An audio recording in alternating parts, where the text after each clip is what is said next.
and welcome to Kapowski Reads, and this is my 5-star prediction update.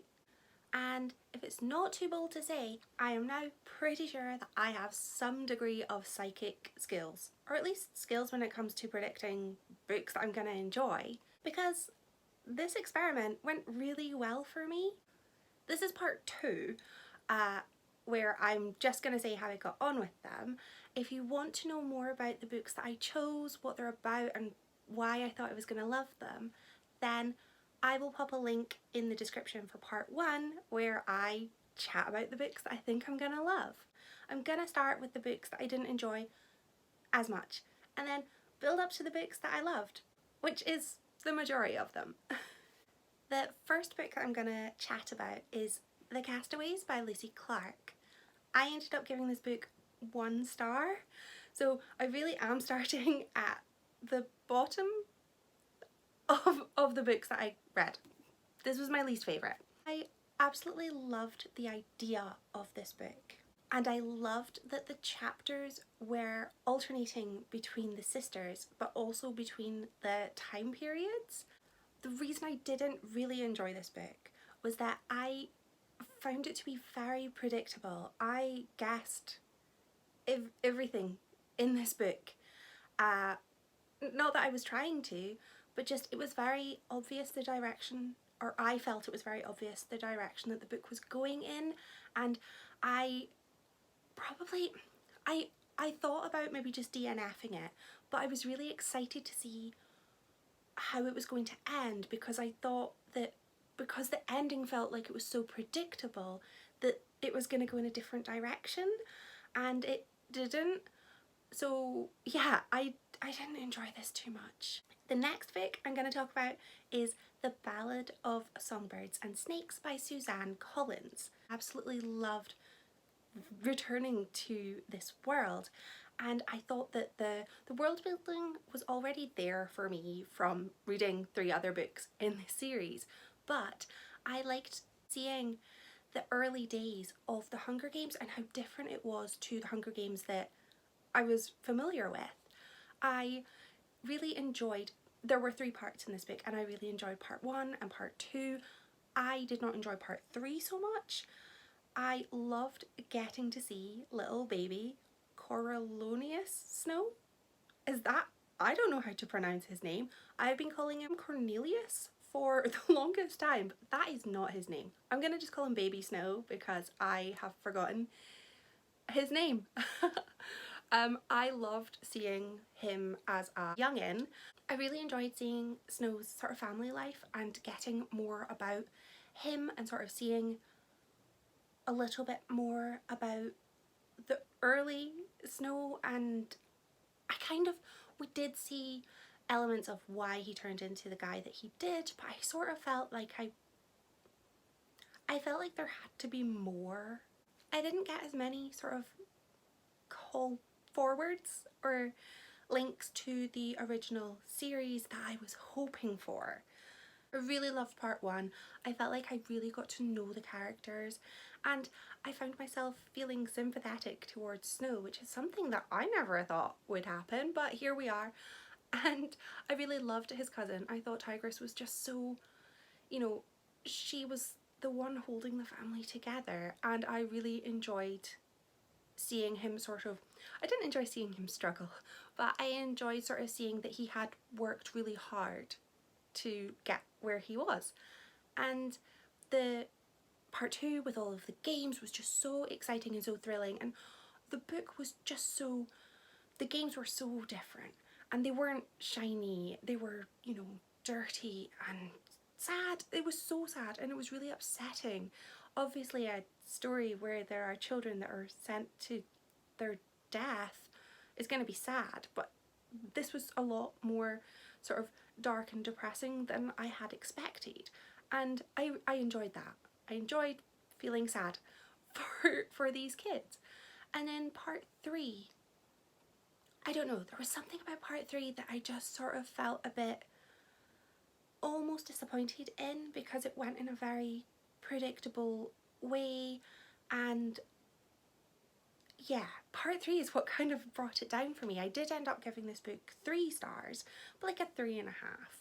But my enjoyment of it was nowhere near my enjoyment of the Hunger Games trilogy. I found myself having so many sort of unanswered questions after reading this book.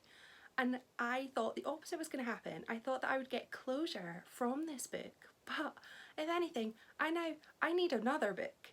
I need another book between this and between Hunger Games because I have questions and I really want to know.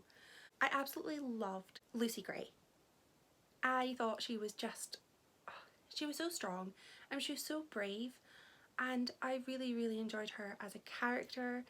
I thought she was so fun and so interesting. I really liked Snow's friend, whose name I cannot remember, the boy who was originally from District 2. I really enjoyed him. I thought he was just an absolute sweetheart and seemed to be the only person who had any degree of compassion or humanity, and he was sort of ridiculed for that, which felt in keeping with the world because they have the Hunger Games. They're not thinking about humanity. I thought it was just, I really enjoyed the first 60% of this book, and then I just felt a little, not disappointed, I want to say underwhelmed, but that feels quite harsh. I suppose I wanted to love it more than I did. Those were the only 2 books that were not 5-star reads. The other 3 were all 5-star reads, and now I'm feeling very confident in my prediction skills. So, the next one is Medusa by Jessie Burton. I am a huge fan of Jessie Burton. I'm also a huge fan of Greek mythology and any books inspired by Greek mythology. And this book was the Tale of Medusa, and I really enjoyed having a story told from her point of view rather than just her featuring in the stories of other gods, goddesses, warriors. It was nice sort of having her narrative. And the story of Medusa is it's not a happy story because, you know,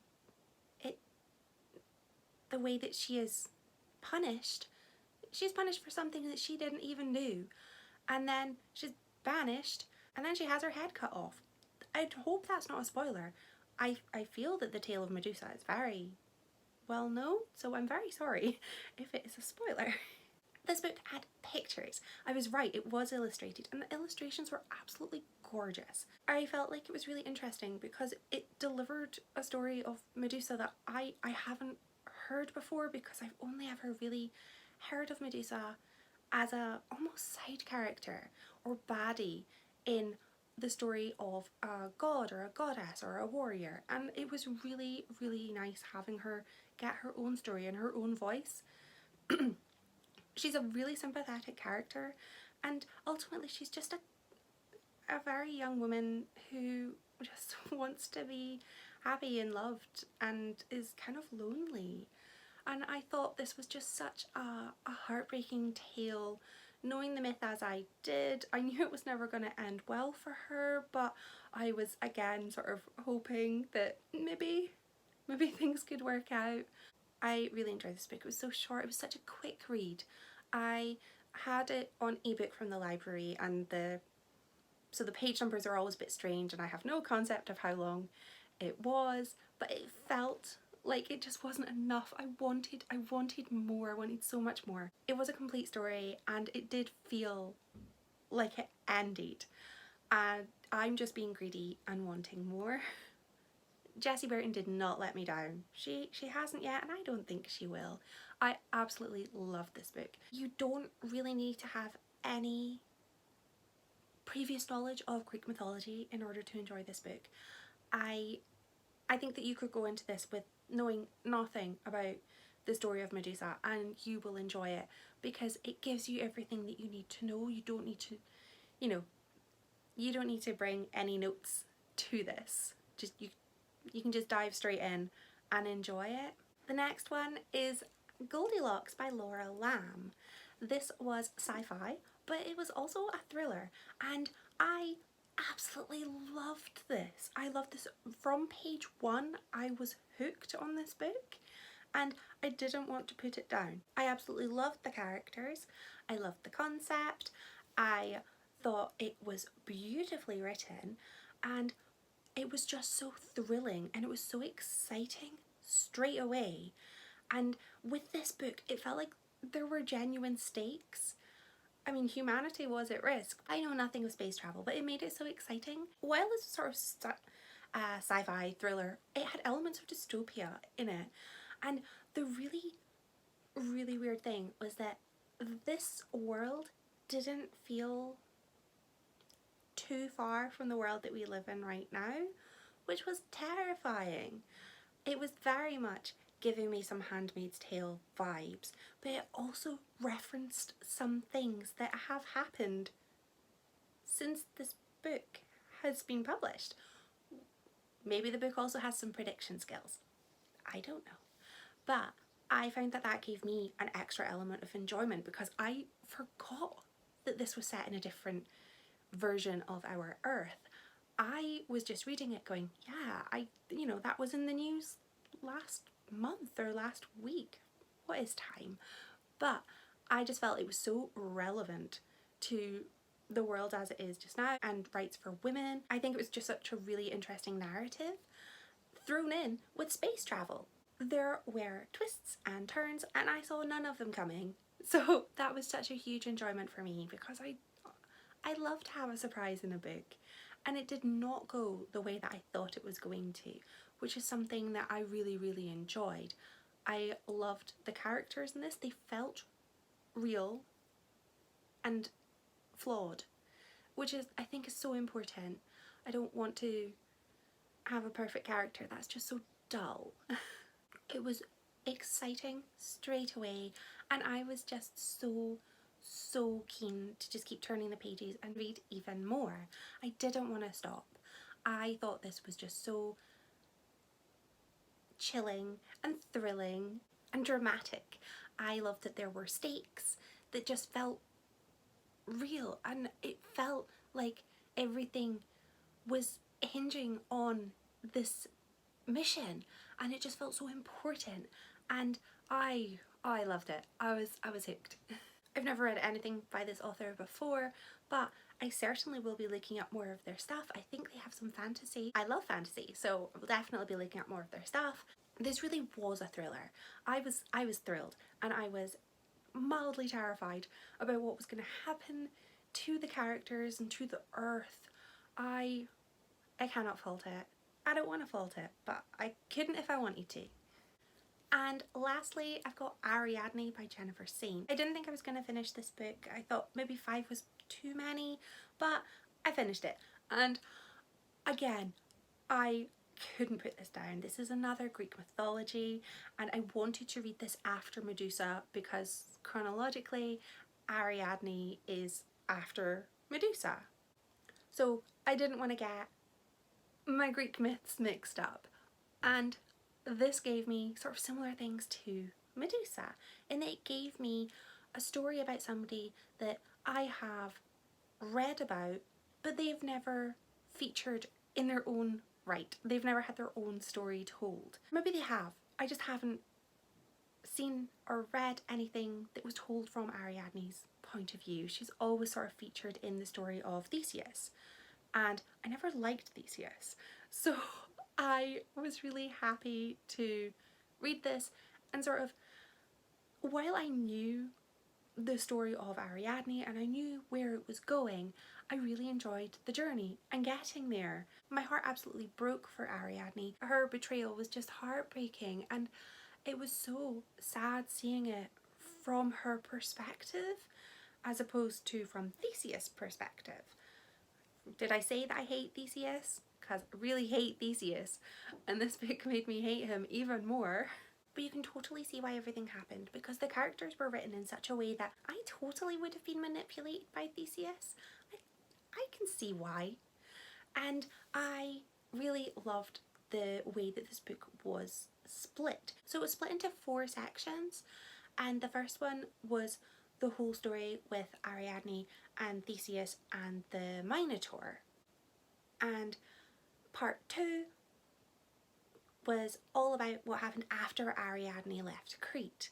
And part 2 was split into dual narratives between Ariadne and her sister Phaedra.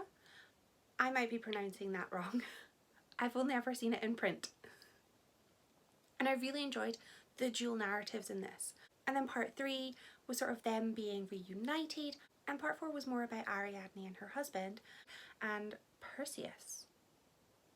But I love this. I think that it's really important to say that with this book, I do think that you need to have a little bit of previous knowledge of Greek mythology in order to enjoy it, because it's so full.